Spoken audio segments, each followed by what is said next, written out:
Ministria e Punëve të Brendshme ka dorëzuar kallëzim kundër vajtës kundër tifozit 33 vjeçar me iniciale FF, i cili pas mbarimit të ndeshjes mes klubit të futbollit Pobeda dhe Shkëndijës së Hraqinës, sulmoi dhunshëm hapësirat e zhveshtores ku ndodheshin futbollistët e Shkëndijës.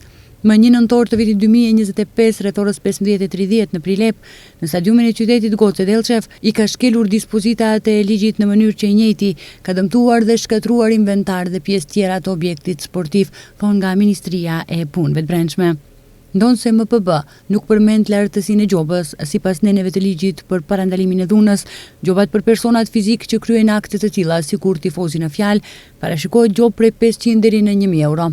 Pavarësisht se Komisioni Disiplinor i Federatës së Futbollit të Maqedonisë derisa gjobiti klubin me 3000 euro dhe ndaloi prezencë të publikut në 4 ndeshjet e ardhshme, kishte konstatuar se me sjelljen e tij, personi në fjalë ka rrezikuar sigurinë e lojtarëve të Shkëndijës. Kjo për autoritetet ka qenë e pamjaftueshme që të gjejnë elemente të përgjegjësisë penale për dhunën e shkaktuar. Ndërkohë nuk ka kallëzim përkatës për rastin e 2 gushtit, respektivisht thirrjeve raciste, në sytë e kryeministrit dhe kreut shtetëror në sallën sportive të Kumanovës, gjatë ndeshjes kualifikuese të basketbollit mes reprezentacioneve të Maqedonisë së Veriut dhe Rumunisë. Kallëzim përkatës nuk ka dhe për thirrjet raciste kundër shqiptarëve gjatë ndeshjes 25 gushtit në Kavellar mes klubit të futbollit Pelisteri dhe klubit të futbollit Shkupi. Nga MPB thonë se kanë ndërmarrë masa për identifikimin e personave, ndërsa klubi Pelisteri ka shqiptuar gjop.